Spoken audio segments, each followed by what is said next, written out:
परम पवित्र ये श्री भागवत की कथा।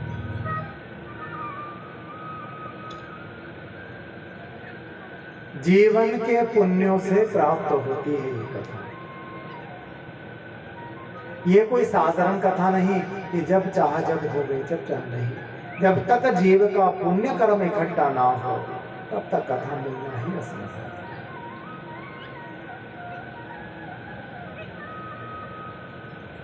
तो भागवत क्या करती है? भागवत का काम क्या है? भागवत हमें देगी क्या? हम भागवत की शरण में बैठे हैं, कुछ ना कुछ अभिलाषा तो सबके मन में है। तो क्या भागवत हमारी सारी इच्छाओं को पूरी करेगी? कहा नहीं। भागवत मात्र एक वस्तु दे सकती है और कुछ नहीं। भागवत ना धन देगी, ना दौलत देगी, ना पैसा देगी, ना संपत्ति देगी, ना घर देगी, ना परिवार देगी। तो भागवत क्या देगी? का भागवत मात्र एक वस्तु देगी, क्या? तुम्हें ले जाके गोविंद के चरणों में छोड़। मात्र मुक्ति करना ही ये भागवत का काम है। कल सुनी ना कथा, धुंधकारी तो मर गया था, फिर भी मरे हुए की मुक्ति कर दी किसने? ये भागवत की कथा। आगे कई कथा आती है, अजामिल जैसा पापी जिसने जीवन में कभी पुण्य कर्म नहीं किया, पर जब भागवत की शरणागति हुआ अर्थात भगवान की शरणागति हुआ, अपने आप मुक्ति के द्वार।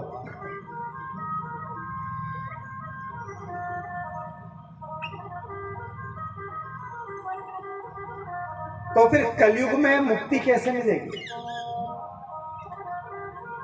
देखो, हर युगों में मुक्ति का अलग अलग तरीका है। हर युग में सतयुग में मुक्ति कैसे मिलती थी? का सतयुग में तपस्या करो तो मुक्ति मिलती थी, पर तपस्या में समय कितना लग जाता था इसका भरोसा नहीं। 100 साल लग जाए, 200 साल लग जाए, 500 साल लग जाए, कोई भरोसा नहीं। लेकिन तप करोगे तो मुक्ति मिलेगी। तभी तो कथाओं में आता है ना, देखो बड़े बड़े ऋषियों ने क्या की, क्या तपस्या की, किसके लिए? भगवान को प्राप्त करना। क्योंकि सतयुग में यही तरीका था भगवत प्राप्ति का, क्या कि तप करो परमात्मा मिल जाए।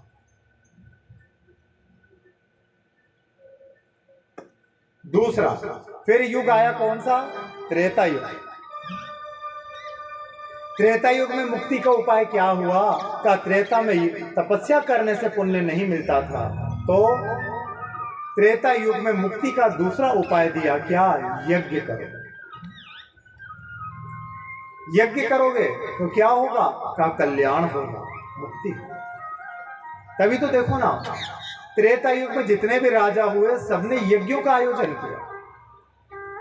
यहां तक कि भगवान राम ने भी राज्य सूर्य यज्ञ कराया। यज्ञ क्या है? ये साक्षात भगवान नारायण के अवतार है, यज्ञ नारायण भगवान। और ये भागवत क्या है?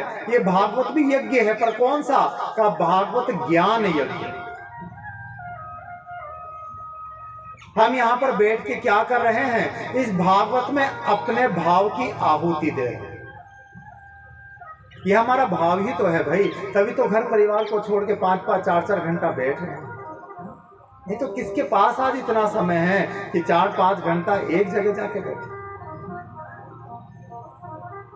पर ये क्या हो रहा है? ये महायज्ञ हो रहा है, और हम सब क्या कर रहे हैं? यहां बैठकर अपने भाव रूपी आहुति उस यज्ञ में डाल रहे हैं। और ये यज्ञ की आहुति किस तक पहुंच रही है? का परमात्मा तक डायरेक्ट पहुंच रही है। क्यों? क्योंकि कल बताया था ना, भागवत क्या है? का साक्षात भगवान कृष्ण ही भागवत है, इनमें कोई भेद नहीं। तो त्रेता में मुक्ति का उपाय बताया, क्या?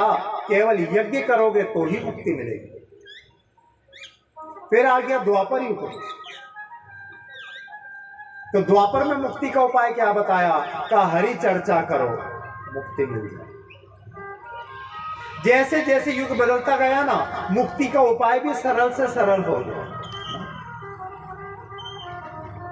फिर अंत में चौथा युग आया, कौन सा? कलयुग।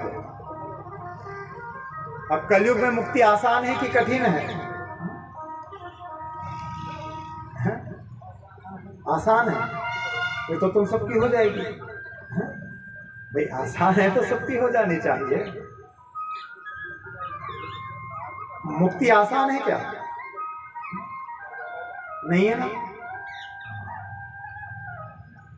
लेकिन देखो, कलयुग में सबसे सरल बताया है मुक्ति को प्राप्त करना, सबसे सरल। तीसरे स्कंद की कथा में कपिल देव भगवान का चरित्र आता है। देवहूति माँ कपिल देव भगवान से कहती है, बेटा तुम कहते तो हो कि मुक्ति मिलेगी, मुक्ति मिलेगी, पर मुक्ति तो बड़ी कठिन है, कैसे मिलेगी मुक्ति? कलयुग का जीव भटकता रहता है तो मुक्ति नहीं मिलती, आखिर मुक्ति का उपाय क्या है? तो देखो, मुक्ति का सबसे सरल उपाय कपिल देव भगवान ने बता दिया। क्या माँ? जीव को कुछ नहीं करना, तो फिर मुक्ति कैसे मिलेगी? बिना कर्म किए।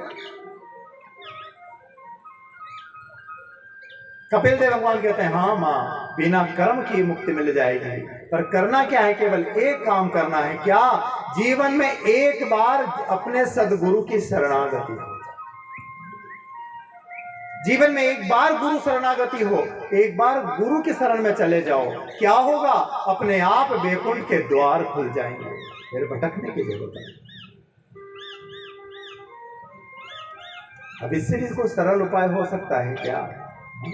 जीवन में एक बार गुरु बनाया और गुरु बनाने से ही मुक्ति हो जाएगी। क्या बिल्कुल सही बात है क्या? हाँ? गुरु बनाने से ही मुक्ति हो जाएगी क्या? क्या नहीं। गुरु बनने से द्वार तो खुल जाएगा, पर द्वार तक ही जीव पहुंच नहीं पाएगा। पहुंचेगा कब? कब जब जो गुरु ने मार्ग बताया है उस मार्ग पे गुरु के कहे अनुसार जीव चले। हमने बता दिया, भैया ये सीधी रोड फुलेरा जा रही है, कहीं मत मुड़ना, सीधे पहुंच जाओ। ये मार्ग बताने वाला कौन है? यही तो गुरु है। तो जीवन में गुरु के कहे अनुसार जब जीव चलता है तो मुक्ति निश्चित है, उसको ब्रह्म भी नहीं बदल सकता। लेकिन एक बार तुलसीदास जी से किसी ने पूछ लिया, महाराज कलयुग में मुक्ति कैसे मिलेगी? तो तुलसीदास जी ने अपने रामचरितमानस में वर्णन किया, मुक्ति का उपाय क्या है? का सबसे सरल उपाय है क्या? कलयुग केवल नाम आधारा, कलयुग केवल नाम आधारा, कलयुग केवल नाम आधारा, कलयुग केवल नाम आधारा, तुम्हारे सुमारी नर उतर ही पारा, सुमेरे सुमेरे नर उतर ही पारा, कलयुग केवल नाम आधारा, कलयुग केवल नाम आधारा। उपाय बता दिया, बताओ कि कलयुग केवल नाम आधारा और सुमरे सुमरे नर उतर ही पारा। कुछ मत करो मूर्ख, पर एक बार जीवन में राम राम राम राम राम भज लो, तो कैसे भजे? अब उसकी विधि क्या है? तो तुलसीदास जी ने कही, नाम की क्या विधि? जैसा मन करे जपो, मुक्ति होगी। क्या परिणाम, क्या प्रमाण इस बात का प्रमाण है कौन? वाल्मीकि जी महाराज। सुना ना वाल्मीकि को? नारद ने मंत्र दिया, बेटा राम राम भजो, बेटा राम राम भजो, पर इतना पाप किया राम मुंह से नहीं निकलता, और वाल्मीकि नित्य जाप करते हैं मरा मरा मरा मरा मरा मरा। लेकिन उस मरा शब्द में भाव हो गया, उस मरे शब्द में विश्वास हो गया, तो वो मरा शब्द कब राम बन गया पता ही नहीं। तो नाम तो उल्टा जपो या सीधा जपो, पवित्रता से जपो अपवित्रता से जपो, भाव से जपो अभाव से जपो, कैसे भी जपो फल देगा ही। और कलयुग में यही तो तरने का उपाय है कि कलयुग केवल नाम आधारा, सुमरि सुमरि नर उतरहि पारा। यदि पार होना है भव से तो क्या करो, का राम भजो कृष्ण भजो राधे भजो।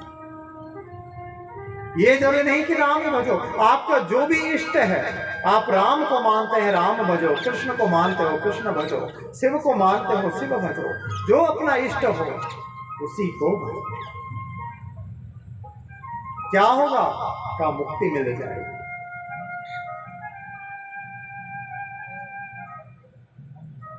शक्ति भगवान में है कि शक्ति भगवान के नाम में है, बोलो।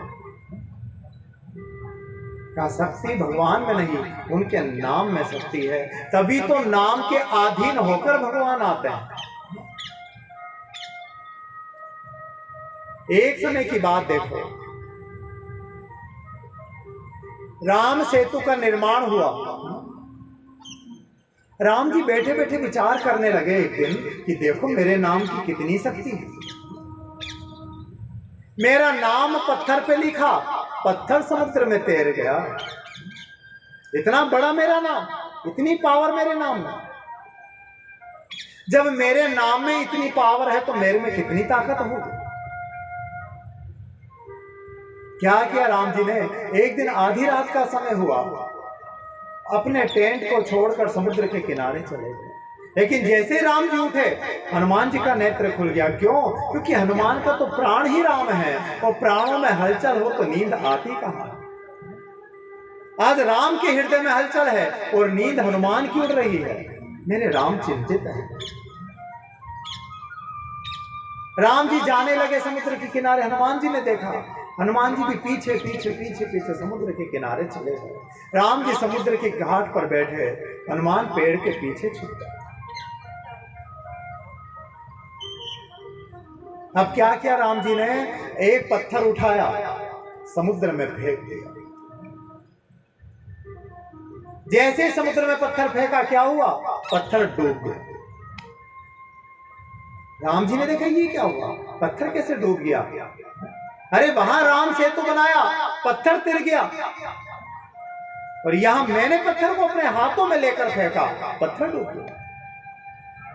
विचार करने के राम से पत्थर ही खराब होगा, अच्छी क्वालिटी का नहीं होगा। दूसरा उठाया, फिर समुद्र में फेंका। जैसे फेंका फिर पत्थर डूब गया। तीसरी बार फेंका, फिर पत्थर डूब गया। पर जैसे चौथी बार फेंका, हनुमान जी को जोर से हंसी आ गई। राम जी ने देखा ये कौन है, पीछे मुड़ के देखा, हनुमान जी महाराज खड़े। हनुमान जी खेलने लगे। राम जी अकेले अकेले क्या खेल रहे हो, मैं भी आपके साथ खेलूं। हनुमान, मैं खेल नहीं रहा, मैं अपने नाम के तप का बल देख रहा था। देख, मेरा नाम लिखा पत्थर पे, पत्थर तिर गए, और मैंने पत्थर को छोड़ा, वो पत्थर डूब गया। ऐसा क्यों हुआ? हनुमान जी कहने लगे, राम जी सब जानते हो, फिर भी मनुष्यों जैसी बातें कर।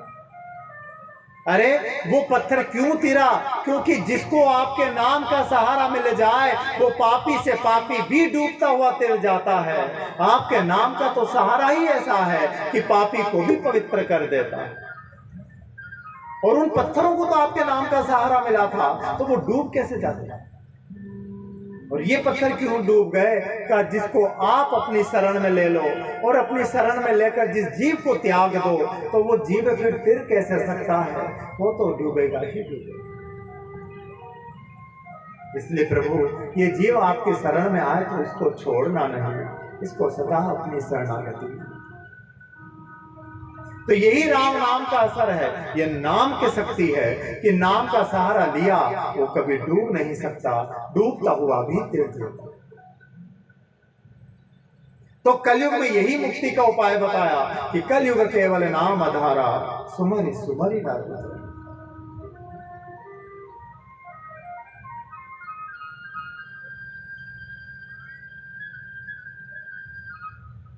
लेकिन फिर तुलसीदास जी विचार करना, कलयुग में राम नाम लेना सरल तो है, पर ये जीव ले नहीं सकते। आप में से कितने लोग हैं जो 24 घंटा राम राम बसते हैं? 24 घंटा, चलो 24 घंटा नहीं, 22 घंटा बताओ, 20 घंटा, 15 घंटा, 10 घंटे, 5 घंटे, 1 घंटा। सच्ची सच्ची बोलना, ये नहीं कि यहां बोल दूंगी तो अच्छा लगेगा।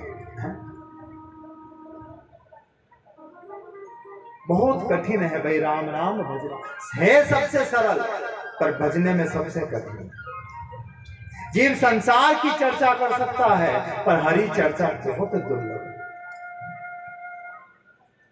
तो तुलसीदास जी विचार करने लगे, अगर ये जीव हरि नाम को भजेगा नहीं तो मुक्ति होगी कैसे? फिर मुक्ति का दूसरा उपाय उसी रामचरितमानस में आगे लिख दिया, क्या? 4 पद निज धर्म के, तुलसीदास जी कहते हैं 4 पद निज धर्म के, कलयुग एक प्रधान, ये के न विधि दीन है, दान करे कल्याण। 4 पद निज धर्म के, कलयुग एक प्रधान, ये न विधि दीन है, दान करे कल्याण। यदि मुंह से नहीं बच सकते तो हाथों से देना सीखे। कितने लोग दान करते हैं? दान कौन कौन करता है? कोई नहीं करता दान। देखो, तो दान किस वस्तु का करना चाहिए? क्या हर दी हुई वस्तु दान हो जाती है? क्या हर दी हुई वस्तु दान है? नहीं। शास्त्रों में दान को कुछ सीमाओं में बांधा है कि इन वस्तुओं का दान ही कल्याण कर सकता है। देखो, 2 तरह का दान होता है, एक दान जो कल्याण के लिए होता है और दूसरा दान जो मरे हुए जीव की शांति के लिए दिया जाए। देते ना 12वें के दिन, यहां देते कि नहीं देते? पलंग देते हैं और देते हैं, देते हैं। ये किसके लिए है? ये उस मरे हुए जीव के लिए। लेकिन अगर ये जीव अपना कल्याण चाहे तो किस वस्तु का दान करे? गरुड़ पुराण में बड़ी सुंदर कथा दिया है। गरुड़ पुराण सुनिए क्या आप लोगों ने? गरुड़ पुराण होती कि नहीं होती? गांव में होती है। कब होती है? जब कोई मर जाता है। और जिंदा का रहते रहते कथा करा लें तो मान लो गरुड़ पुराण जिंदा रहते रहते करवा, जैसे आज भागवत कथा हो रही है ना, अगले साल यहीं पे गरुड़ पुराण की कथा हो सकती है कि नहीं हो सकती? गरुड़ पुराण कोई छोटी मोटी कथा नहीं है भाई। 18 पुराणों में एक महापुराण है। कौन? ये गरुड़ महापुराण। और सबसे पवित्र क्यों है? क्योंकि और कथाओं को तो ऋषि मुनियों ने गाया है, लेकिन गरुड़ पुराण को ऋषि मुनियों ने नहीं गाया। तो गरुड़ पुराण में आता है, कथा कौन सुना रहे हैं? का भगवान उवाचा, भगवान सुना रहे हैं। और सुन कौन रहे हैं? का साक्षात गरुड़ भगवान सुन रहे हैं। सुनाने वाले भी देवता हैं और सुनने वाले भी देवता हैं। और जितनी भी कथा, भागवत कथा कौन सुना रहे हैं? ये तो ऋषियों ने सुनाई है भाई, सुखदेव भगवान ने सुनाई है। और सुनने वाला भी कौन है? साधारण मनुष्य। कौन? राजा परीक्षित। लेकिन गरुड़ पुराण सुनाने वाले कौन? का पूर्ण ब्रह्म परमात्मा भगवान नारायण। और सुनने वाले कौन? का श्री गरुड़ जी महाराज। 24 प्रकार के नरकों की कथा सुनाई किसने? भगवान ने गरुड़। नरकों की कथा को सुना और गरुड़ जी महाराज घबरा गए, पंख फड़फड़ाने लगे, माथे से टप टप पसीना टपकने लगा। भगवान नारायण का बेटा, मैंने पहले ही कहा था, ये कथा तो सुन नहीं पाएगा, फिर भी तूने जिद किया कथा सुनने के लिए, अब डर रहा है तो बोल, मैं कथा को यहीं बंद कर दूं। गरुड़ जी कहते नहीं मालिक, आपने नरक में जाने का उपाय तो रास्ता तो बता दिया, पर नरक से बचने का रास्ता नहीं बताया। आखिर ये जीव नरक से बचेगा कैसे? भाई जाने के लिए तो आपने कह दिया कि मनुष्य जो कर्म करता है उस हिसाब से वो नरक में जाता है, लेकिन उस नरक से बचने का उपाय क्या है? तो भगवान नारायण कहते हैं बेटा, नरक से बचने का एक उपाय है, क्या? मनुष्य को अपने जीवन में दान करना सीखना चाहिए। जो मनुष्य अपने हाथों से दान को करता है वो जीव सदा भगवान के परम धाम को जाने का अधिकारी हो जाता है। तो किन वस्तु का दान करें? देखो सुनो जरा, सबसे पहला दान बताया किसका दान? का स्वर्ण का दान, यानी सोने का दान। जीवन में एक ना एक बार मनुष्य को स्वर्ण दान करना ही चाहिए। आप लोगों ने किया है क्या स्वर्ण का दान? है? किसको दिया? जेठ की बेटी। बहुत देखो, शास्त्रों में गरुड़ पुराण में यही बात भगवान नारायण भी कहते हैं। गरुड़ ने पूछा दान लेने का अधिकारी कौन है? तब भगवान ने साफ साफ कह दिया, देखो जो हमारे परिवार का सदस्य हो या जिससे हमारा रक्त का संबंध हो, उस जीव को कभी दान नहीं करना चाहिए। उसको किया हुआ दान कभी लगता ही नहीं है, क्योंकि बहन बेटियों को तुमको जीवन भर करना है। तुम दान के नाम से दोगे तो भी करना है, और नहीं दोगे तो भी करना है। उसके लिए तुमने क्या कर दिया? पर आजकल के लोग भी बड़े चतुर हैं। देखो, आटा दाल चीनी देना होगा तो मंदिर में चढ़ा के आ जाएंगे, और सोना चांदी देना होगा तो अपनी बहन बेटियों को बुला के दे देंगे। क्या ये दान लगेगा? का जीवन में कभी नहीं लगेगा। चाहे तुम 1 तोला नहीं 1 किलो तोल के दे दो तो भी नहीं। दान किसको करें? जिससे हमारा कोई रक्त का संबंध ना हो, जिससे हमारा कोई रिश्तेदारी ना हो, जिससे हमारा कोई पारिवारिक संबंध ना हो। क्यों? देखो, दान देने के बाद कभी मनुष्य को दान की चिंता नहीं करनी चाहिए। अब हम बहन बेटियों को दान देते हैं ना, अब तुमने कानों के दे दी बेटी को, बेटी को नहीं जचा, जाके सुनार को बेच ही आई, तो उधर दान बेच तो छोरी आई, पर दिल तुम्हारा दुखेगा। ओहो, मैंने तो छोरी को दिया, छोरी ने बेच दिया, मैंने तो छोरी को दिया, छोरी ने बेच दिया। फिर वो दान रहा ही कहाँ? जब दान देने के बाद यदि दान में जीव का मन अटक गया तो वो दिया हुआ दान हमेशा खराब होगा। इसलिए कभी भी अपने रक्त संबंधियों को दान नहीं करना चाहिए। तो सबसे पहला दान बताया किसका? का स्वर्ण का दान, सोने का दान मनुष्य को जरूर करना चाहिए। फिर दूसरा दान बताया, जीवन में एक बार गौ दान जरूर करना चाहिए। गौ दान किस किस ने किया है?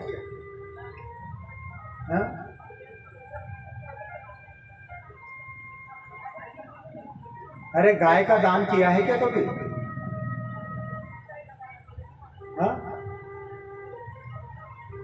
क्या कह रहे हो? क्या कह रही हो? मेरी तुम्हारी तो नहीं पता। हाँ, अभी तो बकरी नहीं। राधे राधे। तो देख,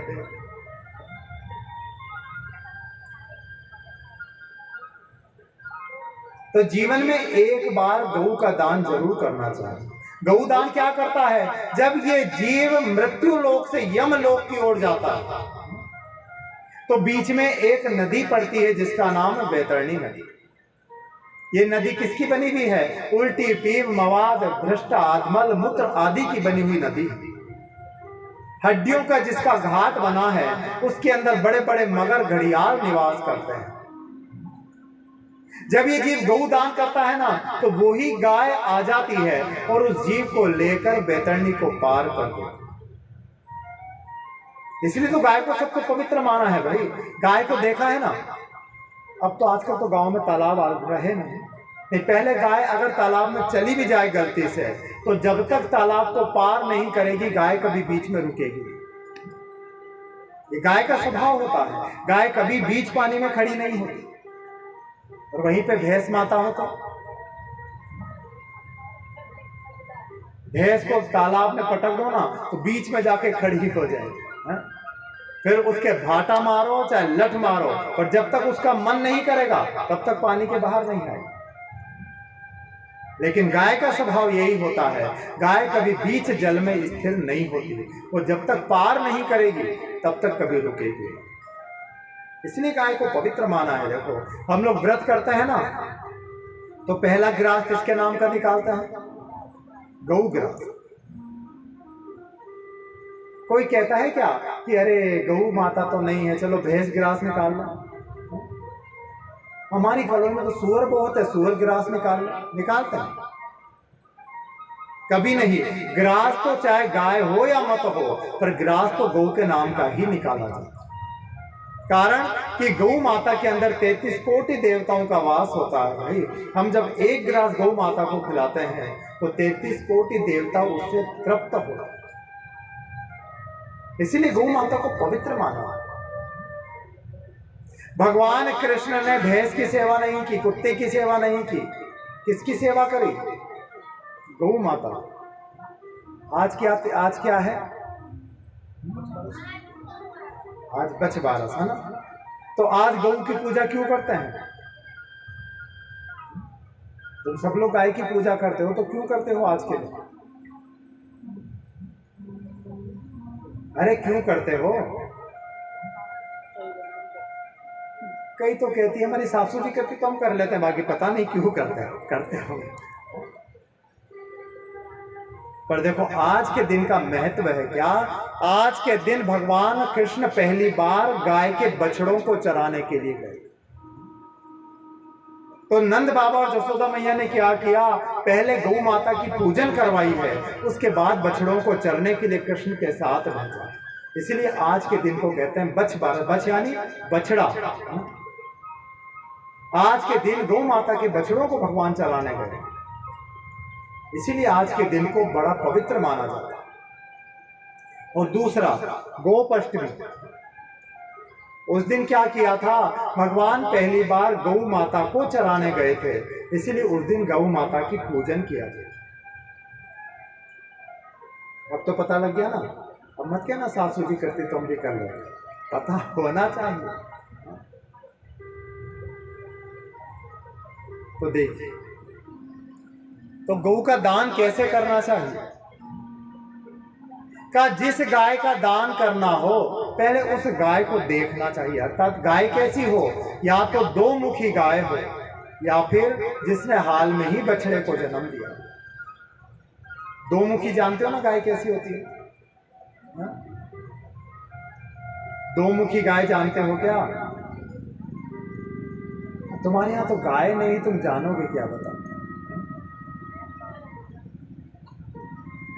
दो मुखी गाय कहते हैं कि जिसके पेट में बालक हो और हाल में ही बालक का जन्म होने वाला हो, तो उस समय गाय को कितना मुखी माना है? का दो मुखी, एक मुख गौ का और दूसरा मुख बछड़े का, इसलिए गाय को कहते हैं दो मुखी। तो या तो गौ दो मुखी हो उसका दान करना चाहिए, या फिर जिस गौ ने हाल में ही बछड़े को जन्म दिया हो उस गौ का दान करना चाहिए। पर हम लोग तो गाय का दान कब करते हैं? जब अब पता लगे ना गाय अब लास्ट बार भी आने वाली है, अब इसके बाद काम की नहीं रही, तो क्या करेगा? ब्राह्मण को दान कर दो। और फिर आजकल इसलिए ब्राह्मण लेते भी नहीं, बेचारे गाय को लेके करे क्या? तुम देते पूरी थाली हो जो घर जाते ही गुड़क जाए, क्या भरोसा? लेकिन गौ के दान को सबसे पवित्र दान माना। जिस गाय का दान करें उसके सींगों को चांदी में गड़वाना चाहिए, स्वर्ण में गड़वाना चाहिए, और उसके खुरों को चांदी में गड़वाना चाहिए। पर इतना भी सोना चांदी नहीं हो, तो जितना भी सामर्थ्य हो सिंह के नाम से उतना स्वर्ण देना चाहिए और खुरों के नाम का चांदी देना चाहिए। गौ माता भोजन करे, उसके लिए भोजन का पात्र हो, जल पीने का पात्र, गले में पहनने के लिए घंटी हो, छड़ी हो, रस्सी हो, और ब्राह्मण को बुलाएं, घर में यज्ञ हवन आदि करा के गौ माता का पूजन करें। उसके बाद गौ माता की रस्सी जिसको भी दान करना है उसके हाथों में देकर उसकी पूजन करना चाहिए। 5 वस्त्र गौ माता का दें और 5 वस्त्र जिसको दान कर रहे हैं उसको देना चाहिए। जिसको भी दान करें उसको अपने घर में बिठा के भोजन करें, और जिस गाय को दान कर रहे हैं वो गौ माता 1 साल तक का भोजन करे, उतना चारा दान में देना चाहिए। 1 साल का भी नहीं तो कम से कम 6 महीने का चारा तो गऊ के साथ दान करना ही चाहिए, वरना दिया हुआ दान भी बेकार होगा। तो इस नियम से मनुष्य को गौ दान करना चाहिए। अब इसी तरह किया था कि आप लोगों ने भी दान किया, गौ का दान ऐसे ही किया था क्या? हाँ, दिन तो किया ही नहीं, क्या पता कैसे किया।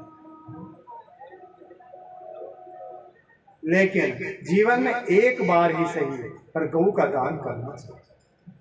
भगवान कृष्ण का जब जन्म हुआ तब देखो नंद बाबा ने कितनी गायों का दान कराया, कितनी गायों का दान कराया? कथा सुनी होगी ना पहले, तो कितनी गायों का दान किया नंद बाबा ने? हाँ? नंद बाबा के घर में कितनी गाय थी? देखो नंद बाबा ने 1 लाख गायों का दान कराया।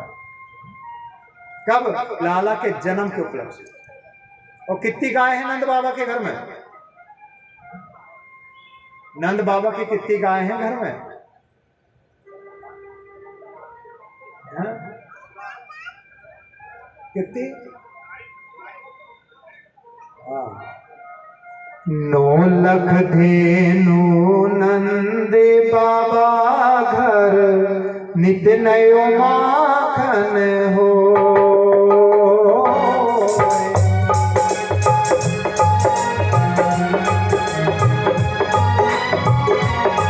ये कौन कह रहा है?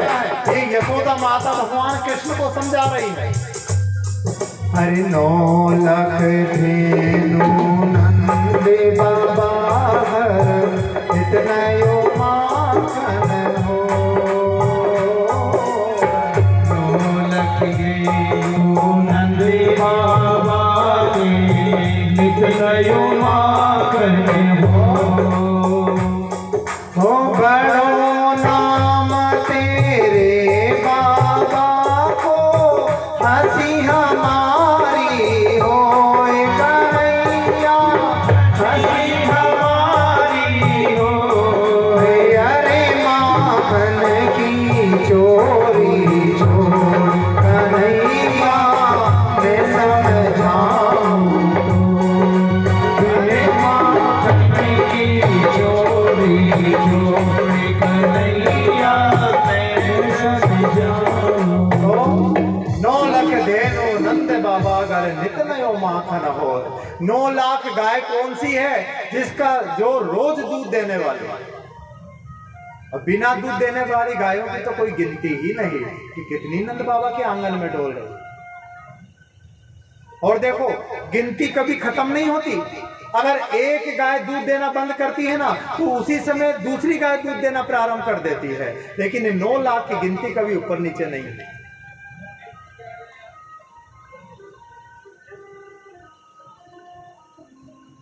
तो इसीलिए मनुष्य को जीवन में गौ का दान जरूर करना चाहिए। पर आजकल तक नया फैशन और चल गया, देखो गौ दान का। क्या मंदिरों में चांदी की गायों का दान कर देते?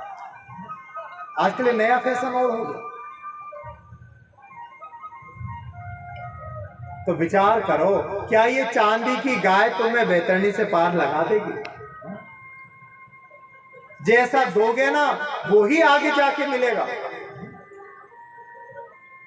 एक कथा आती है ना, एक बादशाह था, बड़ा दानी, पर दान किसका करता? केवल स्वर्ण का दान, सोने का दान। इतना दान किया जीवन में, इतना दान किया जिसकी कोई हद नहीं। एक दिन ऐसा हुआ मर गया, पर स्वर्ण का दान किया था भाई, स्वर्ग मिला।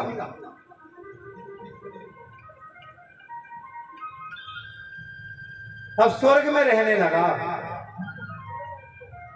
शाम का समय हुआ, पंगत लगी, सारे साधु संत महात्मा बैठे हैं, बीच में बादशाह बैठा है।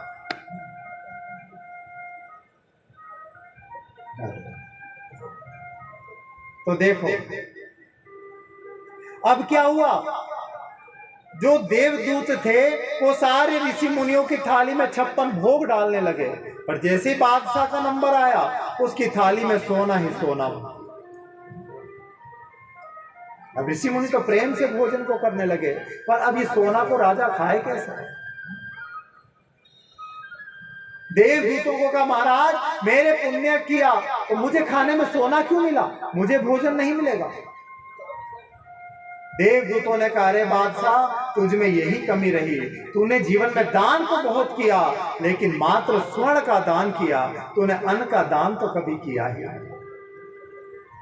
जो जीव जैसा दान करता है उसको वो ही फल मिलता है, तूने स्वर्ण दान किया तो तुझे स्वर्ण ही मिलेगा। तो इसीलिए जैसा दोगे ना भैया वो ही मिलेगा। ये नहीं सोचना कि हम इतना देंगे तो इतना मिलेगा, नहीं, इतना दोगे तो इतना ही मिलेगा। इसलिए गाय कैसी हो का असली की गाय का दान करना ही श्रेष्ठ माना। तीसरा, भूमि का दान। जीवन में एक बार भूमि का दान जरूर करना चाहिए। तुम लोगों ने किया है क्या भूमि का दान? हाँ? जमीन का दान किया है क्या?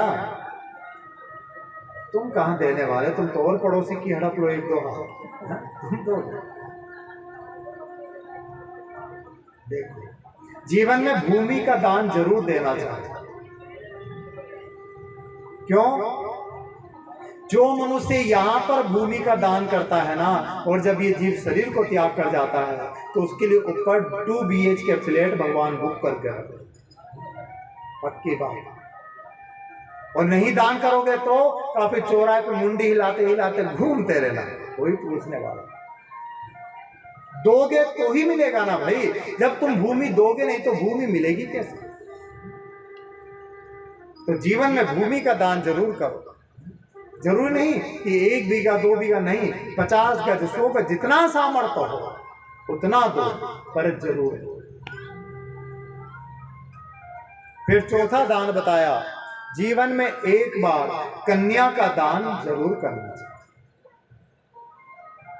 कन्यादान तो किया होगा आप सब लोगों ने, हाँ?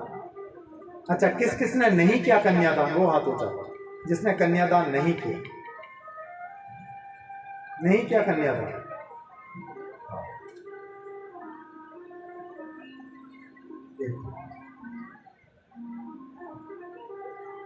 जीवन मिला है ना तो एक बार ही सही, पर कन्या का दान जरूर।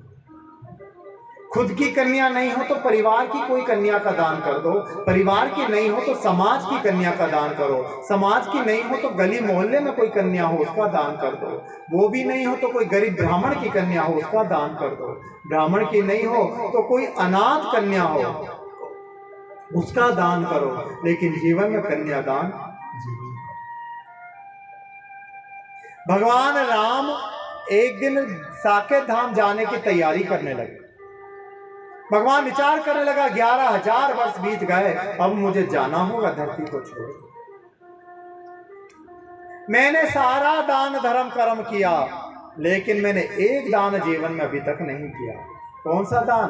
का कन्या का। राम जी ने सब दान किया पर कन्या दान नहीं किया। क्यों? खुद की भी छोरी नहीं, लक्ष्मण जी के भी 2 छोरा, भरत जी के भी 2 छोरा, शत्रुघ्न जी के भी 2 ही छोरे, छोरियां किसी के हुई नहीं। पर राम जी विचार करने लगे, इस जन्म में नहीं कर पाया तो कोई बात नहीं, पर जब द्वापर युग आएगा उस समय में कन्या का दान जरूर करूं। और जब द्वापर युग आया उस समय भगवान राम ही कृष्ण बनकर आए, और कितनी कन्या का दान किया भगवान ने? कितनी छोरियां थी भगवान कृष्ण के? हाँ? एक एक तस्य कृष्ण से पुत्रान दशा दशा बला। एक एक रानी और एक एक पटरानी से एक एक कन्या को जन्म दिया और 10-10 पुत्रों को भगवान ने जन्म दिया। तो कितनी कन्या हो गई? कितनी पत्नी है भगवान कृष्ण के? 16,108 और सभी से एक एक छोरियां हुई तो कितनी छोरी हो गई? 16,108 कन्याओं का भगवान ने अपने हाथों से कन्यादान किया। तुम्हारे तो एक से दूसरी हो जाए तो माथे से पसीना आ जाता है।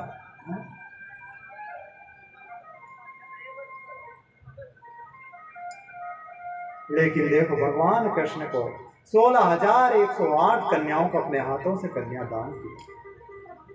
तो गृहस्थी का यदि मनुष्य हो तो मनुष्य को कन्या का दान जरूर करना चाहिए। फिर कन्यादान के बाद दान बताया किसका? का मनुष्य को अन्न का दान जरूर करना चाहिए। अन्न दान तो आप लोग करते हो कि नहीं करते? करते हो क्या? अरे अन्नदान करते हो कि नहीं करते हो? किसको करते हो? देखो एकादशी का व्रत करते हैं ना तो हम लोग मंदिरों में द्वादशी को सीधा देके आए देते हैं कि नहीं? ये क्या है? ये अन्न का दान ही तो है। कभी हम ब्राह्मणों को घर में भोजन करा देते हैं, ये क्या है? ये अन्न का दान ही है। कहीं मंदिर में गए, कथा सत्संग में गए, कई लोग होते ना, यहाँ तो नहीं है पर गांव में हमने देखा कथा करते हैं ना तो लोग गेहूं लेके आते हैं कथा है ना। ये क्या है? ये अन्न का ही तो दान है। तो मनुष्य को अन्न दान जरूर करना चाहिए। फिर अन्न दान के बाद बताया फल और पत्तों का दान मनुष्य को जरूर करना चाहिए। कभी भी गुरु के द्वार पे जाओ, कभी भी किसी के अतिथि बनकर जाओ, कभी भी मंदिर में जाओ, कथा में जाओ, सत्संग में जाओ, गुरु के द्वार पे जाओ, कभी खाली हाथ नहीं जाना चाहिए। कुछ भी नहीं हो तो फल फ्रूट ही लेके चले जाओ, पर कुछ ना कुछ लेके जरूर जाना चाहिए। ये दान क्या है? गरुड़ पुराण में इसको भी दान माना है। फलों का दान मनुष्य को जरूर करना चाहिए। और फलों के दान के बाद कहा पत्तों का दान। पत्तों का दान क्या है? का भगवान शिव के मंदिर में गए बिल पत्र चढ़ा दिया, ये पत्तों का दान है। भगवान नारायण के मंदिर में गए तुलसी पत्र चढ़ा दिया, ये पत्तों का दान। तो मनुष्य को जीवन में पत्तों का दान भी जरूर करना चाहिए।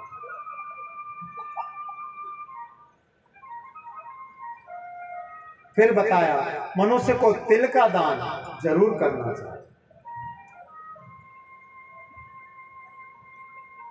अच्छा ये पूरा ग्रुप है एक साथ। राधे राधे।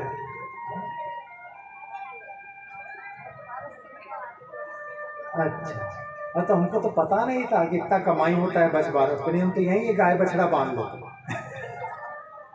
राधे राधे।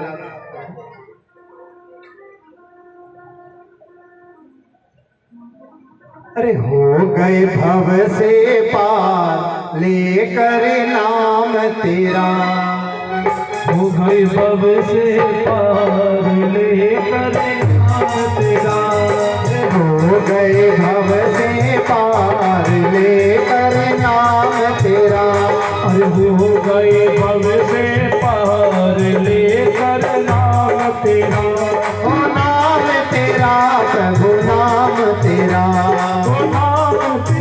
प्रभु नाम तेरा। हाँ हो गए भव से पार लेकर नाम तेरा, हो गए भव से पार लेकर नाम तेरा।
तेरा, हरि रामायण प्यार लेकर नाम तेरा, हो गए भव से पार लेकर नाम तेरा।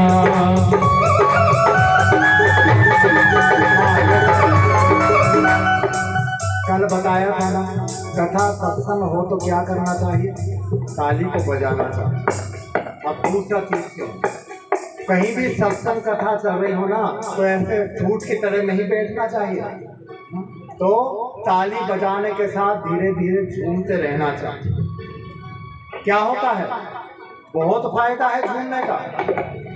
जो मनुष्य कथा में झूमता है, नाचता है, उसके शरीर में 3 बीमारी कभी नहीं है। कौन सी? सबसे पहले डायबिटीज। ये प्रैक्टिकल वाली बात है, नहीं हो तो तुम करके देखना। जिसके डायबिटीज किस किस के तुम्हारे यहाँ देखिए, डायबिटीज है आपके? हाँ। और है किसी के डायबिटीज? तो क्या करो, का भजन चालू हो, नाचना शुरू कर दो, चाहे आओ चाहे मत आओ, नाचना शुरू करो। 7 दिन करता हो और 8वें दिन जाके डायबिटीज चेक करा लेना, बिल्कुल नॉर्मल आएगी, गारंटी की। ये प्रताप है भागवत की कथा। दूसरा, किसी के ब्लड प्रेशर की प्रॉब्लम हो तो क्या करे, का नाचना आता हो तो नाचो, नहीं बैठे बैठे झूमने लग जाओ, अपने आप ब्लड प्रेशर कंट्रोल में आ जाए। तीसरा, किसी के हार्ट की प्रॉब्लम हो, ये बीमारी बड़ी खतरनाक है, दिल की बीमारी लग जाए।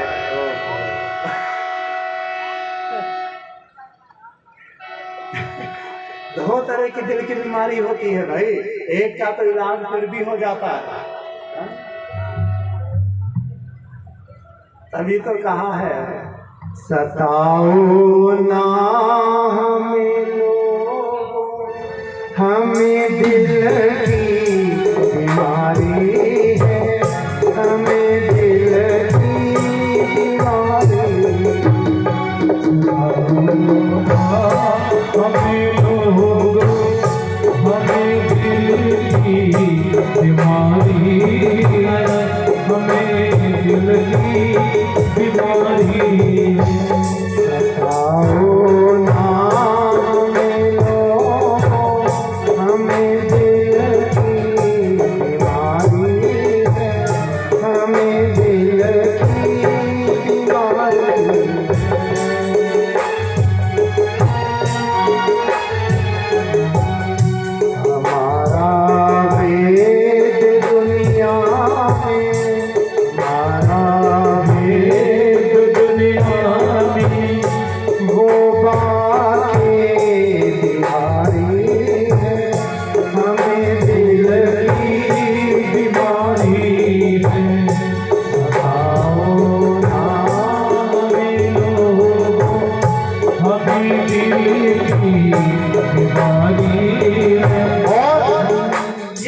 कैसे हो गई? दिल की बीमारी किससे होती है? लोग कहते हैं बड़ी चिंता करने से हो जाती है। फिर ये दिल की बीमारी किसकी चिंता से हो गई? फिर कहा, किशोरी लाडली श्यामा तुम्हारी याद आती, तुम्हारी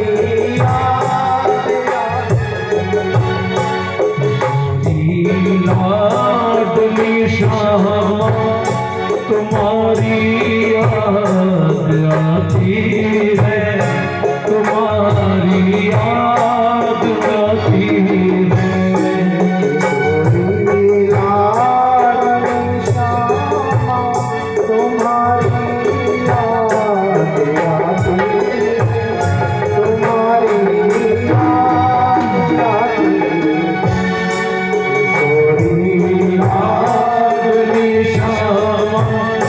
तुम्हारी याद आती है, तुम्हारी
सवेरा है ना दीपक देना आती है तुम्हारी याद आती है किशोरी याद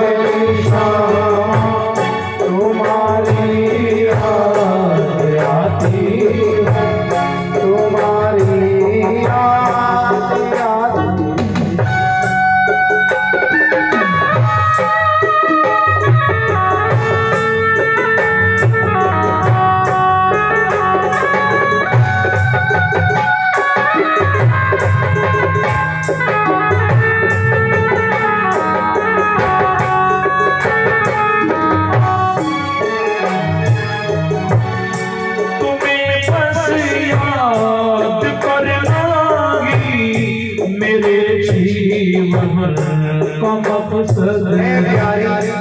इस संसार में सबसे आस लगा कर देख, ये संसार क्या है का मात्र स्वार्थ के लिए ही तो हमारे से बंधा है। आज समझ में आ गया कि संसार कोई अपना नहीं, मतलब है तब तक हमारा है, मतलब खत्म और रिश्ता भी। पर प्यारी आज मैं समझ गया तुम्हें बस याद करना मेरे जीवन का मकसद।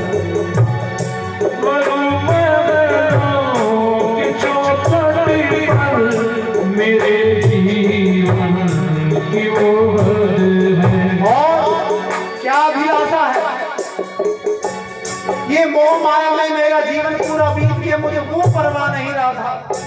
पर जब ये अंत समय आए तो ये प्राण कहाँ निकले का संसार में नहीं, तो तेरे बरसाने की चौखट पे मेरा प्राण निकले।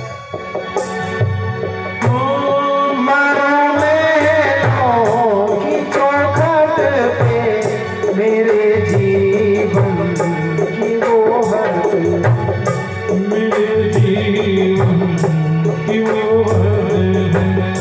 मिला लो मिला दो सिंधु बिंदु में मुझे माया सताती है तुम्हारी याद आती है।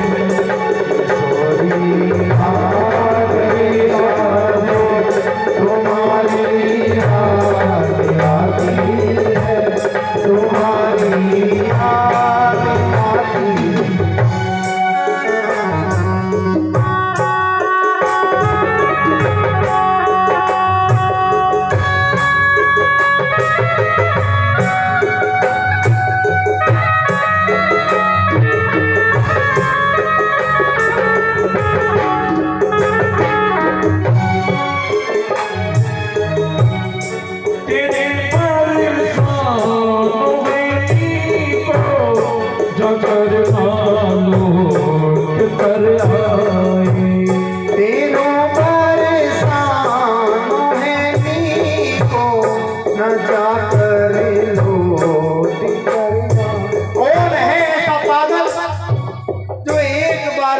चला जाए और फिर ब्रज से वापस लौटने की अभिलाषा। कहाँ मिलता है ये ब्रज? जब कृपा ब्रज रानी करे तो मिले ब्रज धाम। जिस ब्रज में जाने के लिए भगवान कृष्ण द्वार पे हाथ जोड़ के खड़े रहते हैं, किशोरी थोड़ी कृपा कर दो, दास को ब्रज मंडल में बुला। भगवान ब्रज छोड़ के मथुरा में चले गए, कभी ब्रज की ओर मुंह करके नहीं बैठते थे, हमेशा ब्रज की ओर पीठ करके बैठते थे। कि जब ब्रज के मार्ग को देखता हूँ मुझे मेरी राधा की याद आ। भगवान कहते हैं कि कौन अपराध बन्यो मोहे राधे, जो मोहे ब्रज बिसराए। हे किशोरी, इस दास से क्या अपराध हो गया कि ब्रज में बुलाकर भी ब्रज को छुड़वा दिया? अगर इतना ही पापी था तो ब्रज में बसाया क्यों, और यदि ब्रज में बसाया तो ब्रज से निकाला क्यों? तो आज यही दास कहता है, तेरो परेशान है को न जाकर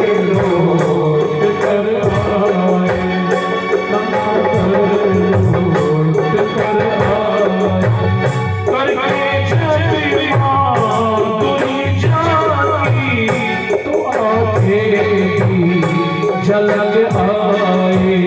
करूं जब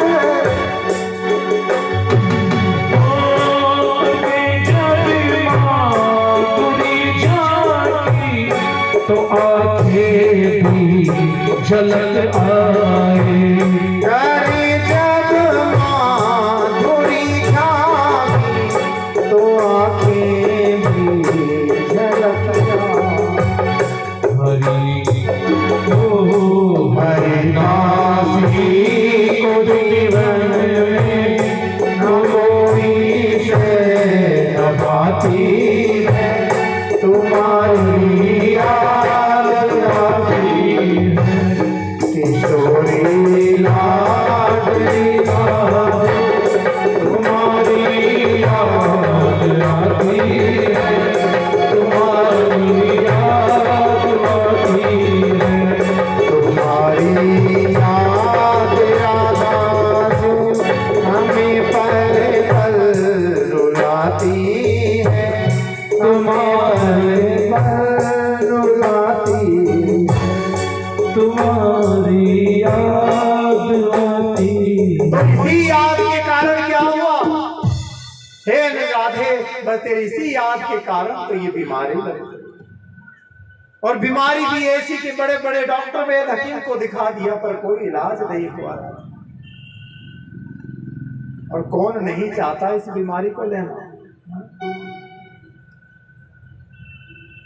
सब चाहते हैं कि एक बार तो ये दिल की बीमारी लग जाए। किसको अभिलाषा नहीं है? सबको अभिलाषा है, एक बार लगे, एक बार लगे।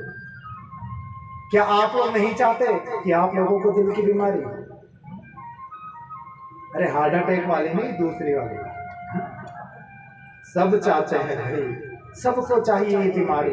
एक बार तो चाहिए, एक बार तो चाहिए। बस थोड़ा सा अपने दुख को बदल दो। ये बीमारी किससे मिले? का संसार से नहीं। ये बीमारी मिले तो वो राधा रानी की बीमारी मिले। बीमारी मिले तो वो कृष्ण के प्रेम विरह की बीमारी। संसार की बीमारी में तो धोखा मिलेगा, और ये धोखा हार्ट अटैक पक्का करा देगा, इसका भरोसा है।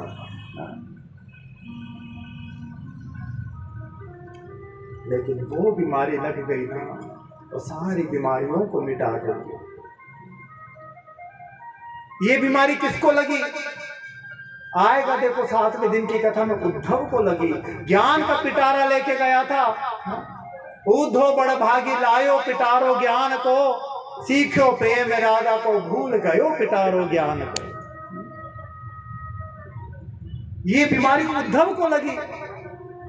जब मथुरा में गए, भगवान बाह पसार के खड़े हैं, आज मेरी राधा का नाम लिया है उद्धव ने। पर आज उस बीमारी में देखो उद्धव ने कृष्ण को गले भी नहीं लगाया, धक्का दे के हटा दिया, छलिया मत छू मुझे। आज समझ गया कि दोष राधा का नहीं, गोपियों का नहीं, दोष तो तेरा है छलिया। प्रीत नहीं निभाने थी तो प्रीत करी। कृष्ण कहने लगे, अरे उद्धव ये ब्रजवासियों की भाषा कहां से सीखा है? तुम तो ज्ञान देने गए थे ना।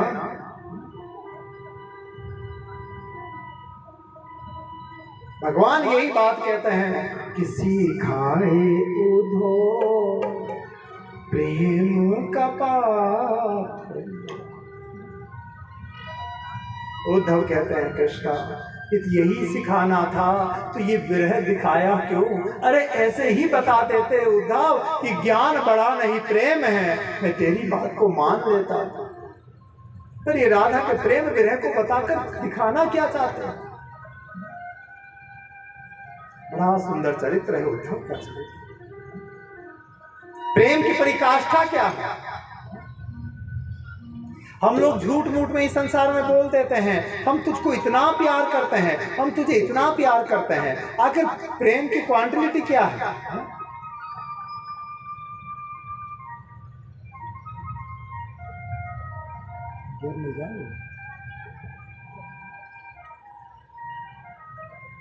कोई तुमसे पूछे कि तुम लोग प्रेम करते हो ना, कितना प्रेम करते हो, कितना बताओगे? 100 ग्राम करते हो, 1 किलो करते हो, 5 किलो करते हो, कितना करते हो प्रेम? आखिर उसकी क्वांटिटी क्या है? प्रेम तो ऐसी चीज है जी जो किसी सीमा में नहीं बंधता। प्रेम को अनुभव किया जा सकता है पर प्रेम की व्याख्या नहीं की जा सकती। कैसे? का गूंगा गुड़ सम कहे तो बने। कोई गूंगा हो ना, उसको गुड़ खिला दो और उससे पूछो भैया गुड़ कैसा लगा। अब वो गूंगा है ना, उसको अनुभव कर सकता है पर उसको व्यक्त नहीं कर सकता। बस यही प्रेम है कि प्रेम को अनुभव किया जा सकता है, प्रेम की व्याख्या नहीं की जा सकती। पर आजकल जो प्रेम हो रहा है, क्या सच्चा प्रेम है? है क्या? अरे आजकल का प्रेम सच्चा है क्या?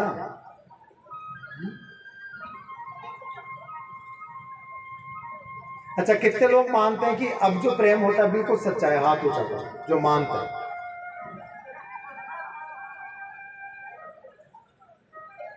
यानी तुम सब जानते हो ना कि आजकल का प्रेम सच्चा नहीं। और सही है, आजकल का प्रेम कितना रह गया? आजकल प्रेम क्यों करते हैं? प्रेम होता कैसा है? बहुत ईजी हो गया प्रेम होना। कॉलेज में गए, स्कूल में गए, एक दूसरे से नैन मिला, दूसरे दिन चिट्ठी लिख दी आई लव यू, हो गया। आजकल यही तो प्रेम है। और क्या प्रेम?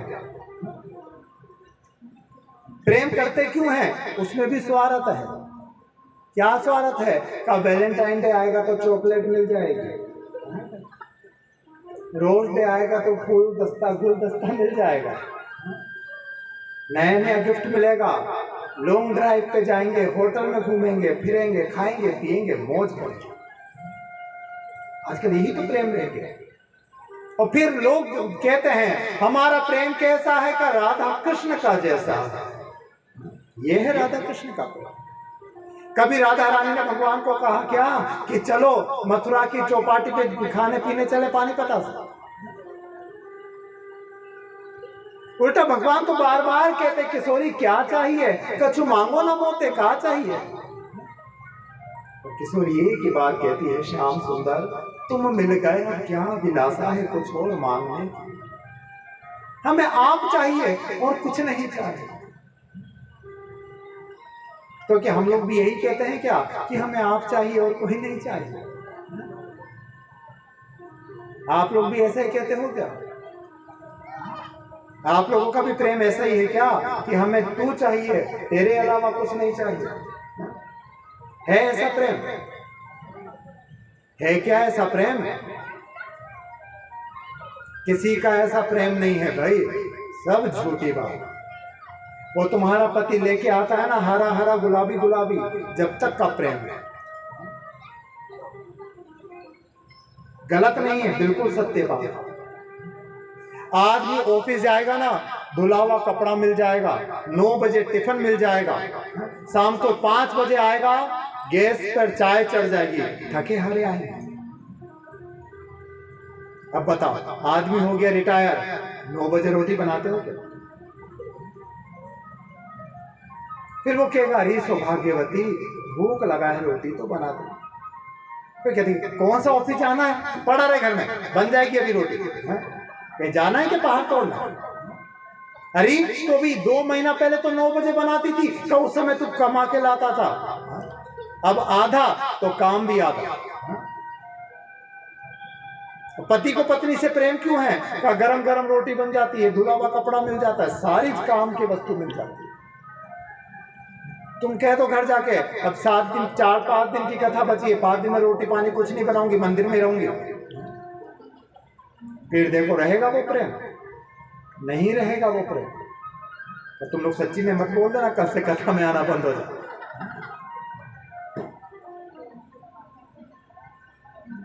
तो हम लोगों का प्रेम किससे जुड़ा है? ये मात्र स्वार्थ से जुड़ा है। लेकिन प्रेम की परिकाष्ठा स्वार्थ नहीं है, तो समर्पण है कि हम अपने आप को समर्पित कर दें। हमारा जो है वो आपका है और आपका जो है वो सब मेरा है, फिर मैं क्यों किसी से मांगू? जब आप हमारे हो नाथ तो हम दूसरी वस्तुओं की क्यों अभिलाषा? तभी तो राधा कृष्ण का प्रेम, सीता राम का प्रेम, शिव पार्वती का प्रेम अटूट है। ये कभी किसी से अभिलाषा नहीं करता। नहीं तो पार्वती कहाँ महलों की राजकुमारी और कहाँ उस पकड़ के पल्ले पड़ गई?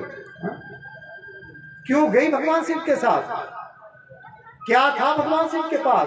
कुछ नहीं, मसान में पड़े रहते थे, मुर्दे की राख शरीर पे लगाते हैं, कपड़ा भी नहीं पहनते, दिगंबर घूमते हैं।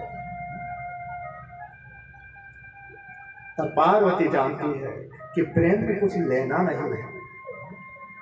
प्रेम क्या है ये पार्वती जानती है।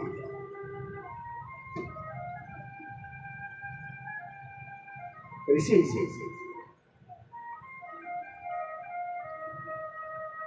कहते हैं तो मनुष्य को जीवन में अपने हाथों से दान धर्म आदि करना चाहिए।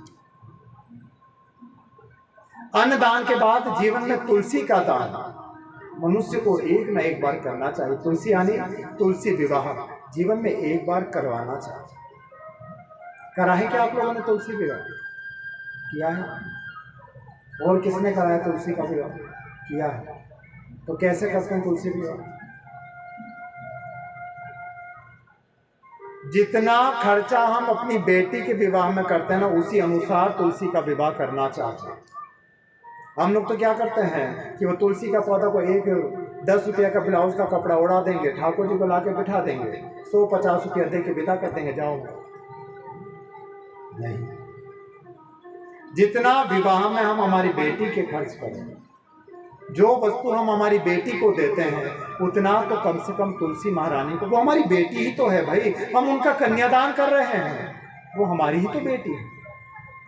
तो जिस विधि से बेटी का कन्यादान हो, उसी विधि से माँ तुलसी का कन्यादान होना चाहिए।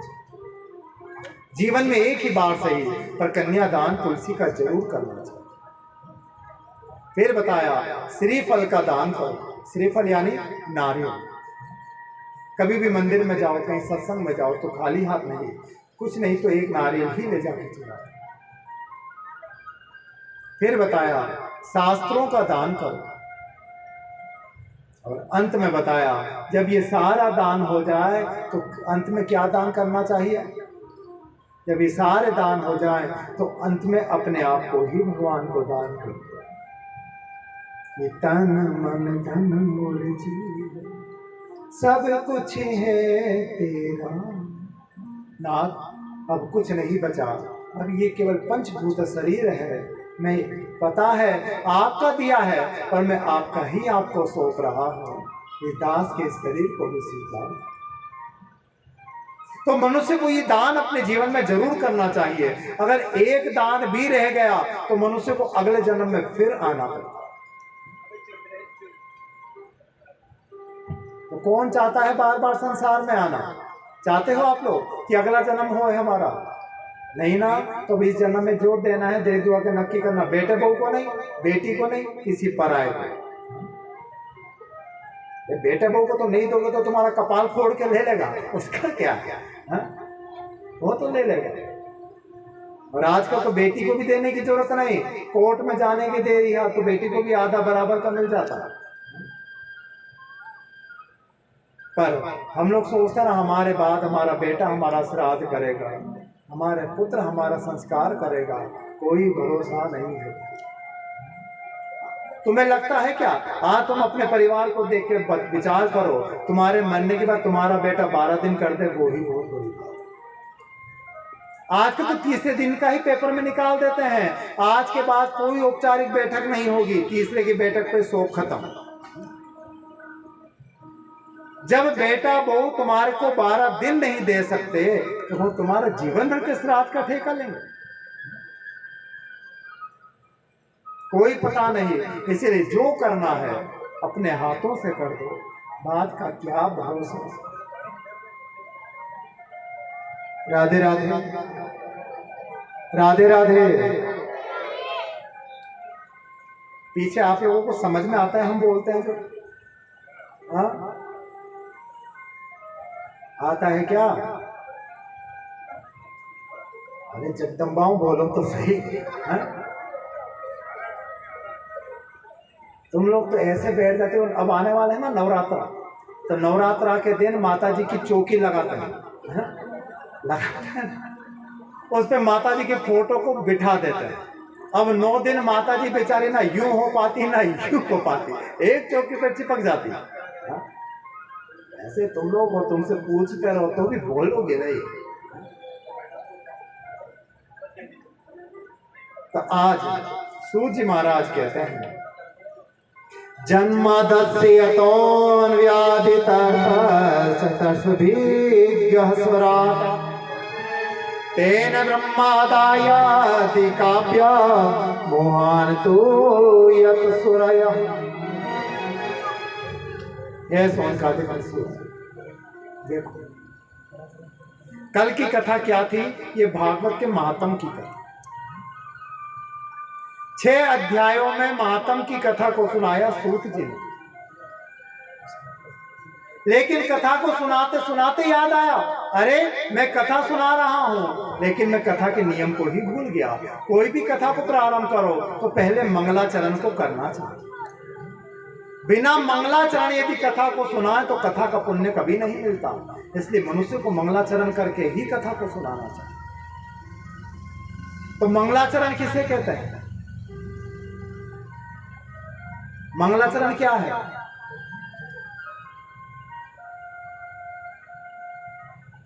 क्या है मंगलाचरण? देखो, 2 शब्दों से मंगलाचरण बनता है, मंगल प्लस आचरण। आचरण यानी स्वभाव और मंगल यानी शुभ। मनुष्य को अपना अगर भगवान की शरणागति जाना है तो सबसे पहले अपने स्वभाव को, अपने चरित्र को शुभ यानी पवित्र करें। कहते हैं ना, मन चंगा तो कटौती में। तो भगवान की प्राप्ति के लिए सबसे पहले मनुष्य को अपना चरित्र को और अपने मन को पवित्र करना बहुत जरूरी है।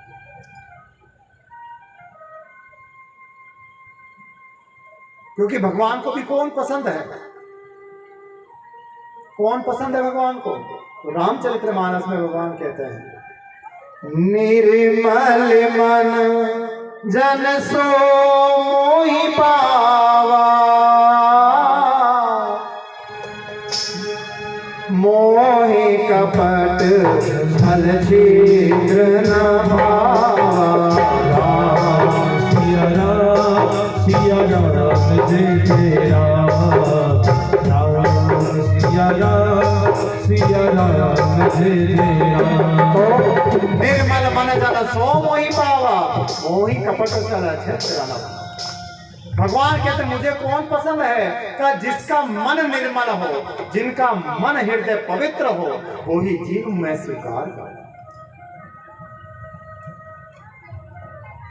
तो इसीलिए भगवान के मार्ग में चलने के लिए सबसे पहले अपने तन को, मन को पवित्र करो।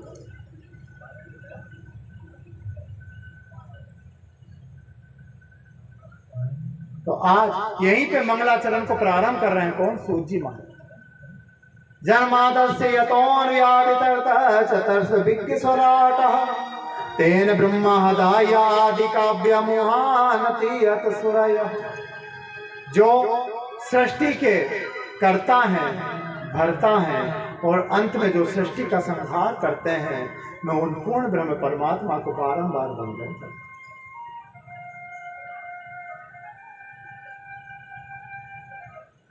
जो जड़ नहीं है, चेतन है, जो परतंत्र नहीं है, स्वयं प्रकाश की तरह स्वतंत्र है।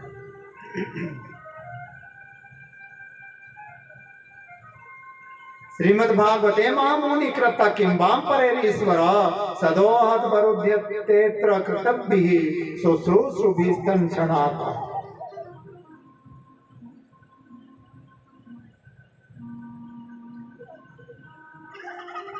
मैं उस भागवत की कथा को वंदन करता हूँ जो साक्षात पर ब्रह्मा भगवान श्री व्यास जी के द्वारा निर्मित है।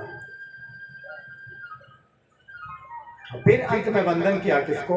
भगवान सुखदेव जी महाराज। निगम कल्प तलोर गलितम फलम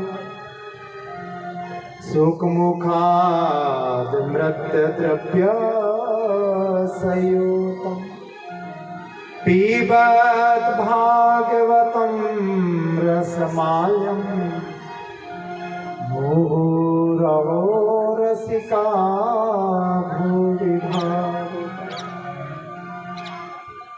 निगम कल्पतलोर्गलितम्। ये जितने भी वेद शास्त्र हैं ये सब क्या है का कल्प वृक्ष का एक वृक्ष के जैसे हैं। और ये भागवत की कथा का निगम कल्प तलोर गलितम फलम, उसी पेड़ का पका हुआ फल ये भागवत की कथा। देखो फलों में सबसे मीठा फल कौन सा होता है? हा? कौन सा होता है? बोलो तो सही, फल फल खाते नहीं क्या तुम लोग यहाँ पे फुलेरा वाले? आम ना होता है ना, इसीलिए उसको फलों का राजा कहा जाता है। सारे फलों में सबसे मिठास होती है किसमें? आम।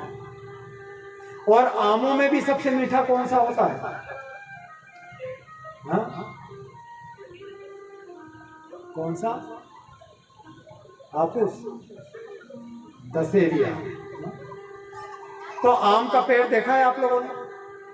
है क्या फुलेरा में? तो देखो आम के पेड़ की विशेषता क्या है, आप उसके पत्ते को तोड़ के खाओ, कसेला कसेला होगा। उसका टहनी को तोड़ के चबाओ, वो भी कसेली। उसका छाल को खाओ, वो भी कसेली। उसकी जड़ को खाओ, वो भी कड़वी। पर उसी में जो फल लगता है वो सारे फलों में सबसे मीठा होता है। तो क्या ये रस इस पेड़ में पहले था? कहाँ था, पर दिखा क्यों नहीं? दिखा कब? जब वो फल के रूप में बनकर तैयार। उसी प्रकार कल्याण तो ये शास्त्र वेद पुराण सभी कर सकते हैं, लेकिन भागवत क्या है का इन 18 पुराण 4 वेदों का सार ही भागवत की कथा।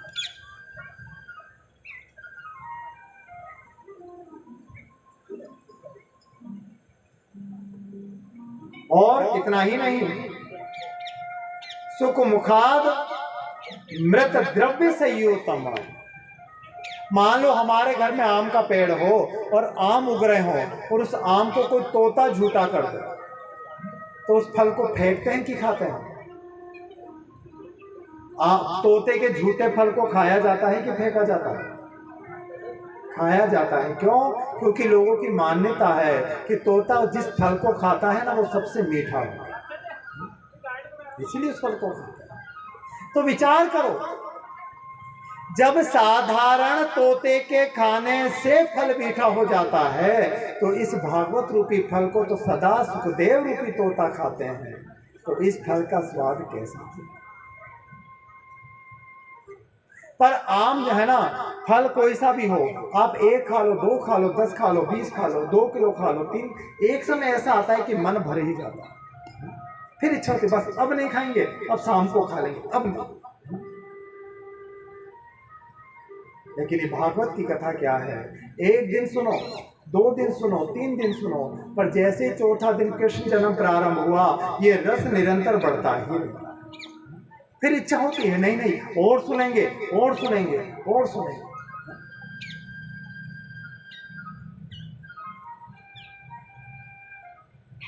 आम खाना तो आता है ना तुम्हें? दशहरी आम कैसे खाते हैं? दशहरी आम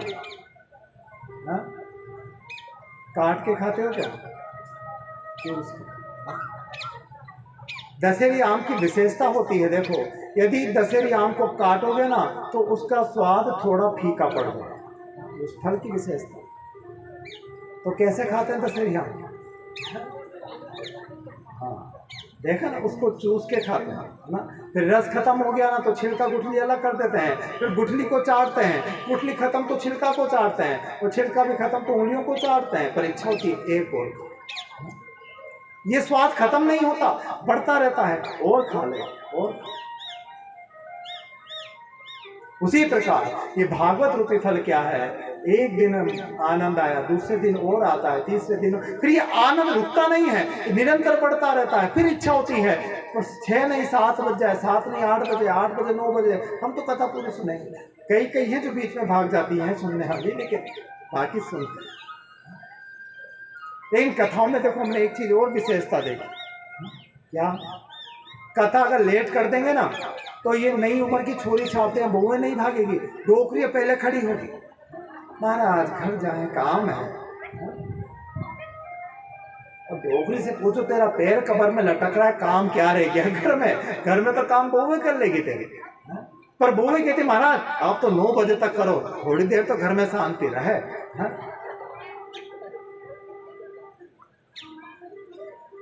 अभी देखना 4, 4:30, 5 बजे नहीं, एक एक करके डोकरे उठ के चल देंगे, छोकरियां बैठी रहेंगी। हाँ महाराज क्या तो सुनाओ, कोई जल्दी नहीं। लेकिन ये भागवत ही ऐसी है कि इसका रस निरंतर बढ़ता रहता है। निगम कल्पितलोर्गलितम फलम सुख मुखादमृत द्रव्य संयुतम। फिर ये भागवत को हम कैसे प्राप्त करें? आम को तो फिर भी खा सकते हैं, पर भागवत को क्या खा सकते हैं क्या? का नहीं। तो पीबत भागवतम रसमालय, इसको खा नहीं सकते, इसको मात्र पी सकते। कारण क्योंकि ये जो भागवत का फल है इसमें ना तो बीज है, ना छिलका है, ना गुठली है, मात्र रसों का भरा हुआ ये फल है। इस फल को जितना पियोगे उतना ही फल गुण करे। देखो डायबिटीज होती है ना, तो डॉक्टर साफ कह देता है देखो गलती से भी जूस नहीं पीना। तो अगर फल खाने की इच्छा हो तो का थोड़ा फल काट के खा लेना, पर जूस नहीं पीना। कारण क्या है? का जूस क्या होता है, सीधा ब्लड में जाके सर्कुलेट हो जाता है और ग्लूकोज को बढ़ा देता है। इसीलिए डॉक्टर मना करता है कि जूस नहीं पीना।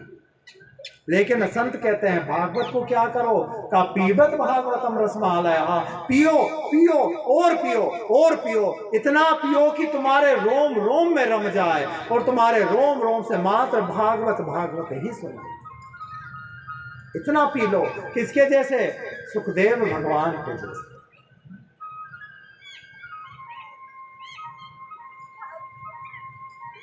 फिर एक प्रश्न उठता है, क्या भागवत की कथा हर मनुष्य सुन सकता है? क्या सभी लोगों के लिए सुलभ है भागवत की कथा? तो का नहीं। तो का मूर हो रसिका भूवि भावु कहा, ये कथा मात्र रसिक वैष्णवों को ही सुनाना चाहिए। कल बताया था ना वैष्णव कौन होता है? केवल वैष्णव ही कथा को सुनने के अधिकारी हैं, बाकी और कोई नहीं। राधे राधे।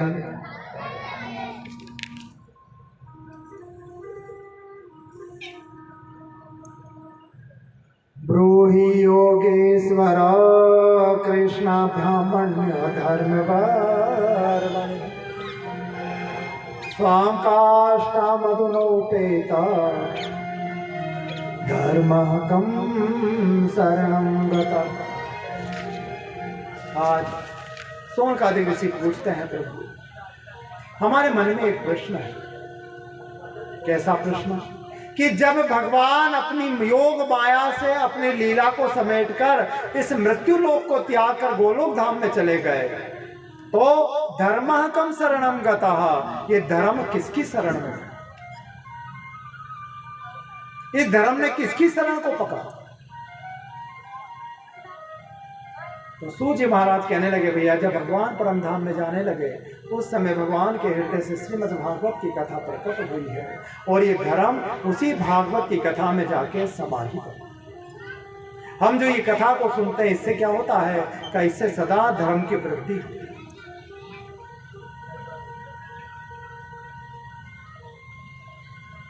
संस्कारों की खान है भागवत की कथा। इसीलिए देखो कल भी मैंने कही ये बात, कथा में आओ ना तो अकेले मत आया करो, अपने घर में जो तुम्हारे बच्चे हैं उनको सबको लेके आए। बेटा कथा हो रही है, तुम स्कूल से आ गए ना, अब बैठ के कथा को सुनो। बेटा कॉलेज नहीं जा रहे तो चलो कथा में जाके कथा को सुनो। अरे अच्छी जगह जाओगे तो अच्छा ही सुनने को मिलेगा, अच्छा ही सीखने को मिलेगा। जैसी संगति करोगे ना वैसा गुण तो जीव में आएगा ही आएगा। अच्छी संगति करोगे अच्छा मिल जाएगा, बुरी करोगे बुरा मिल जाएगा। और ये भागवत तो साक्षात ज्ञान का स्वरूप है, तो ये अज्ञानता कैसे दे सकती है भाई? ये तो ज्ञान ही देगी। और आज के नव पीढ़ी को दो वस्तुओं की बड़ी आवश्यकता है। किस किस की? एक, हर मनुष्य को शास्त्र आना चाहिए, और दूसरा, हर बालक को शस्त्र चलाना आना चाहिए। देखा ना आजकल कभी कभी हम लोग भी मोबाइल में देखते हैं ना, लोग हमारे धर्म की कितनी हंसी उड़ाते हैं। हिंदू की हंसी उड़ाता है, औरों की छोड़।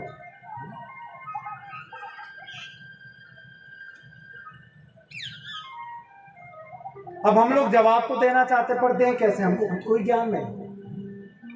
इसीलिए हर मनुष्य को, हर बालक को भागवत का, गीता का ज्ञान, रामायण का ज्ञान होना ही चाहिए। हर घर में गीता रामायण मनुष्य के होनी चाहिए। आपके सबके घर में है क्या गीता रामायण? अब कितनों के घर में रोज पढ़ते हैं गीता रामायण? बहुत सुंदर। अच्छा, बाकी के तो लाल पीला कपड़ा में लपेटी हुई रखी हुई है। और सही बात है, यह कागज खराब भी नहीं होना चाहिए, पीसा की आई है।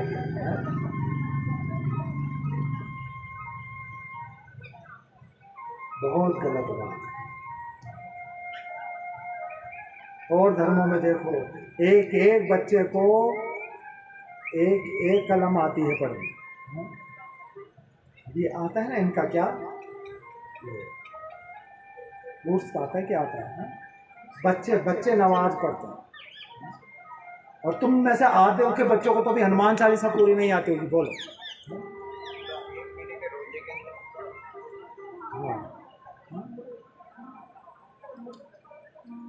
क्यों नहीं आती? कि हम लोग हमारे बच्चों को कभी कहते ही नहीं, बेटा तू हनुमान चालीसा पढ़। बच्चा अगर 15 मिनट मंदिर में लगा देगा तो तुम ही कहते हो कि बस कर ली पूजा, पढ़ लेता ही, पढ़ाई बढ़ाई छोड़ दे, मंदिर में बैठ जा। तुम बोल दो, फिर कैसे बच्चों में आएंगे संस्कार? उल्टा हमको कहना चाहिए, बेटा कॉलेज जा रहे हो, स्कूल जा रहे हो, गीता का एक अध्याय पढ़ के जाओ। ज्यादा नहीं तो रामचरितमानस की 10 चौपाई पढ़ के जाओ, पर बिना पढ़े घर के बाहर नहीं जाना। कहते हो क्या? हम तो बच्चों के सामने गीता कोई नहीं निकालते, वही अलमारी में ताले में रखते हैं, कहीं छोरा पढ़ नहीं ले। फिर कहां से आएंगे बच्चों में संस्कार? पहले हमारे संत परंपराओं में अखाड़े चला करते थे। आजकल चलते हैं क्या अखाड़े? कहां चलते हैं? अखाड़े बंद हो गए। आजकल अखाड़ों का नाम नहीं रहा, नाम रह गया अखाड़ा, पर अखाड़ों में होता क्या है? कुछ भी नहीं होता। पहले संत महात्मा लोग अखाड़ों में रहा करते थे, बच्चों को सिखाया करते थे। अब हम गए थे अभी परसों ही अखाड़े में, शनिवार को। ये अखाड़ा है, इसको तो खेल का मैदान कहते हैं, इसको अखाड़ा नहीं कहते। अखाड़ों में बच्चों को शस्त्र चलाना सिखाया जाता था। बेटा ऐसे तलवार चलती है, ऐसे लठ चलते हैं।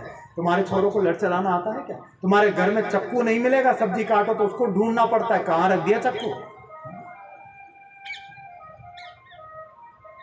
सिखाओगे तो हिंदू बचा रहेगा, नहीं तो एक दिन हम लोगों के सबके सिर पे टोपी होगी, पक्की बात। तो क्यों बिगाड़ते हो? इतनी पवित्र कौन हो? फिर तुम कहते हो महाराज हमारे बच्चे नहीं, बच्चों को बिगाड़ भी तुम ही रहे। सीखो, कुछ सिखाओ उनको। अभी सीख गए तो सीख गए, बाद में तो वो भी तुम जैसे ढोल हो जाएंगे, फिर वो भी नहीं सीखेंगे। इसीलिए बच्चों को लाया करो कथा में। मैंने कल भी ये बात कही थी, पर तुम तो बच्चे भी लाते नहीं, चवन्नी अठन्नी जैसे तो बदमाशी करे, ऐसे बच्चों को लेके कम से कम ऐसे बच्चों को लाओ जो कुछ समझ सके, कुछ सीख सके।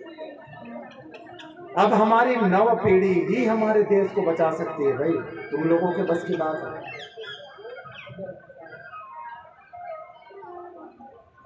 तो इसीलिए दो वस्तु अपने हर बच्चों को सिखाओ, शास्त्र पढ़ना सिखाओ और शस्त्र चलाना सिखाओ।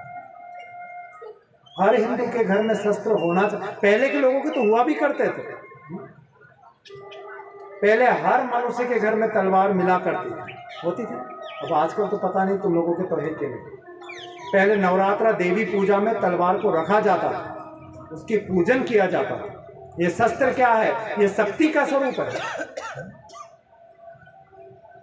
अब कित्तों के घर में तलवार है? चलो हाथ ऊंचा करो। जंग लगी भी कि